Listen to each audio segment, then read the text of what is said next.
صباح الخير عليكم. النهارده هنعمل مع بعض بقى حاجه كده جميله جدا، تشيز كيك اقتصادي قوي قوي قوي. مش هنحتاج مكونات كتير، هو مكونات بسيطه قوي وموجوده في كل بيت.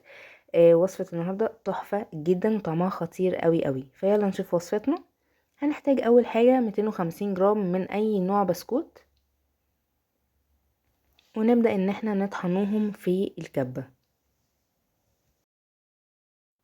طبعا الوصفة دي كنت المفروض ان انا اعملها عشان فالنتاين بقى وقلب بقى وحاجات كده، بس ايه، حصلت حاجات كده ما عرفتش انزل الفيديو يوم الفالنتاين، فمش مشكلة، احنا بنحتفل بيه بعدها بيومين يا جماعة، عادي جدا ولا كأن اي حاجة حصلت. والنهاردة الفالنتاين عادي جدا. ولو دي اول مرة تشوفوني، انا اسمي هايدي، ما تنسوش تعملوا لايك وشير للفيديو، اشتراك في القناة وفعلوا زر الجرس عشان يوصلكم كل جديد. هنحتاج بقى ربع كوباية من الزبدة. هننزل واحدة واحدة بيهم واحنا بنطحن البسكوت لغاية ما هنلاقي القوام دلوقتي زي ما احنا عايزينه كده، هتشوفوه بعدها بدقيقة كده ولا حاجة. وهنا احتاجت زبدة كمان، يعني مع بقى معلقتين لبن، لان اللبن فعلا بيفرق مع البسكوت جدا، لان الزبدة بس بتنشف البسكوت، يعني طبقة البسكوت بتبقى ناشفة وبتتكسر مننا. لازم ندي تقليبة كده للبسكوت في الكبة علشان مش جزء بس اللي يتطحن كويس والباقي لا.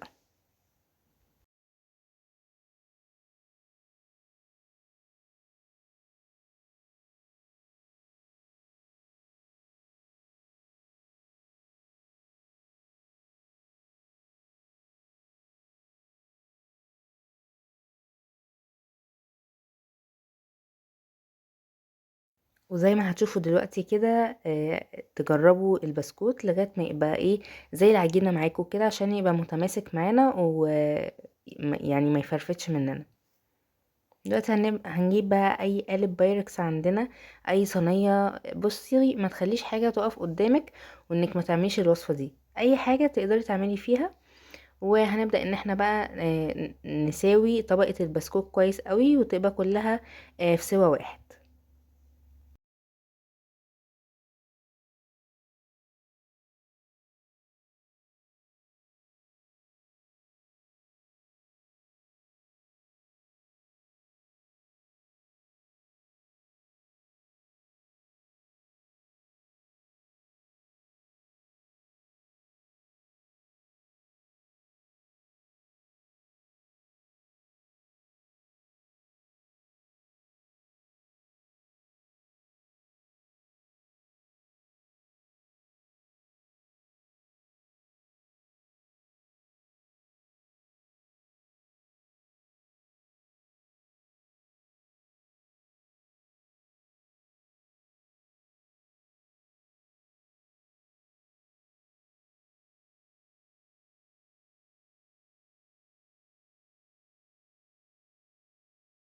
وبكده تكون طبقة البسكوت جاهزة معانا، هنحطها بقى في التلاجة لغاية ما نعمل الطبقة التانية.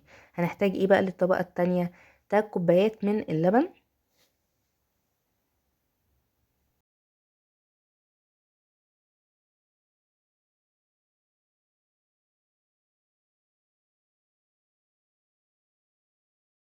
وعليهم 3 معالق سكر،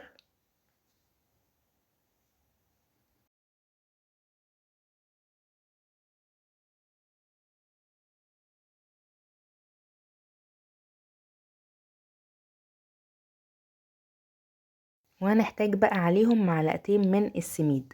السميد ده اللي هو ايه، اللي احنا بنعمل منه البسبوسة، اللي هو دي البسبوسة ده. وطبعا هعمل لكم فيديو خطير جدا للبسبوسة، وطبعا استنوا بقى الحاجات دي كلها عشان رمضان. وهننزل عليهم برضو بمعلقتين نشا، وعليهم بقى كده معلقة باستري. طبعا لو انتوا بتتفرجوا بقى على التورتات اللي انا بعملها هتعرفوا الباستري ده احنا بنحطه مع الكريم شانتيه. فانا ما كانش عندي كريم شانتيه، فانا حطيت معلقة باستري، وفعلا اعطت طعم خطير جدا. لو ما عندناش الباستري احنا ممكن نحط معلقة كريم شانتيه عادي جدا. نبدأ بقى نقلب على البارد كده زي ما انتوا شايفين، وبعد كده نطلع بقى بيهم على النار، ونبدأ ان احنا نفضل مستمرين في التقليب لغاية بقى ما هتشوفوا القوام بقى معانا في الاخر هيبقى عامل ازاي.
وطبعا في قطعة زبدة، بس انا ما طلعش معايا في التصوير الجزء ده.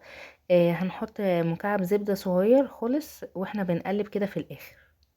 وده هيبقى القوام بتاع الطبقة التانية زي ما انتوا شايفين. بجد حاجة عظيمة جدا. هنبدأ ان احنا ننزل بيها وهي سخنة كده، وبعد كده بقى هنسيبها ترتاح كده لغاية ما تبرد خالص، وبعد كده نبدأ نحطها في التلاجة. اهم حاجة تكون ان احنا نسويهم كويس بحيث ان الطبقة تكون متساوية.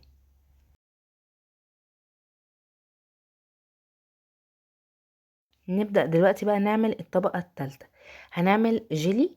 هنحتاج باكوين من الجيلي الفراولة، اي نوع انتوا بقى بتحبوه، بس انا بحب الفراولة جدا، وان انا اقطع جواه فراولة كده بيبقى طعمه خطير جدا.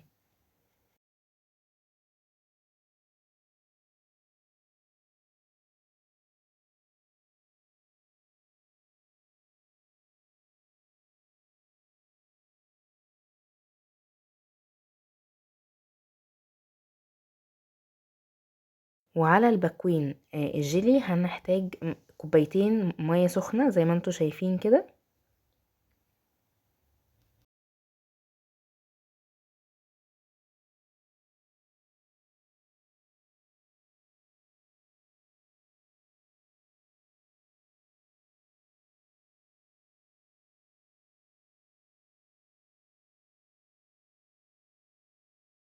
ونقلب كويس قوي لغاية ما نلاقي ان الجيلي داب خالص مننا.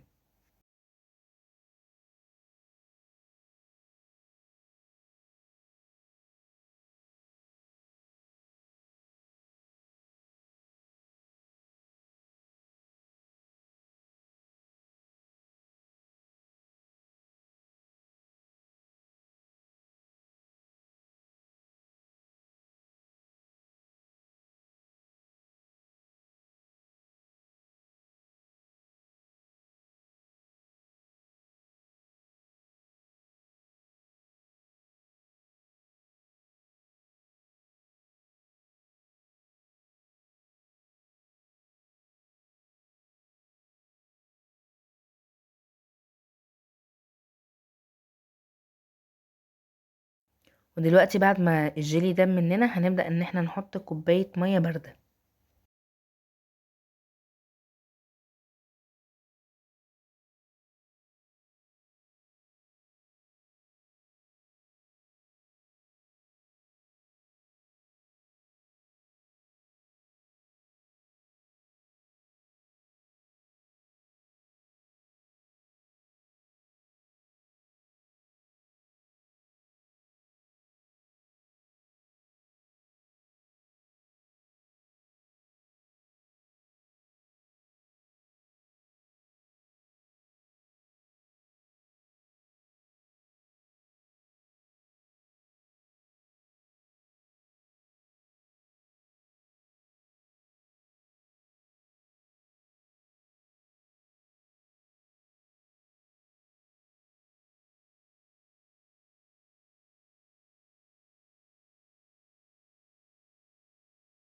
رصيت بقى شوية فراولة كده بقى ايه على شكل قلب زي ما انتوا شايفين. الموضوع طبعا كان بسيط جدا، ان احنا قطعنا الفراولة ورصيناها.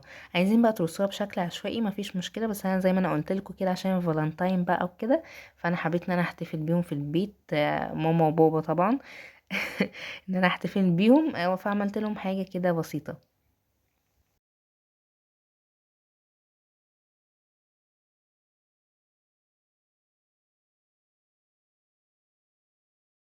هنبدأ ان احنا نفضي الجيلي بالراحة كده بالمعلقة على الفراولة.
بجد يا جماعة جربوا الوصفة دي، خطيرة جدا. هو في ناس كتير هتقولي فين التشيز كيك وبتاع، هو ده التشيز كيك الاقتصادي يا جماعة. يعني اي حد يعني عنده جيلي وشوية حاجات كده في البيت يقدر يعمل تشيز كيك حلو كده، يطري بيه على قلبه. وحاجة بسيطة. وطبعا مش هنساكم في التشيز كيك الاصلي، هبقى اعمل لكم فيديو جامد جدا للتشيز كيك. ما تنسوناش بقى في اللايك والشير للفيديو واشتراك في القناة وفعلوا زر الجرس عشان يوصل لكم كل جديد. باي باي.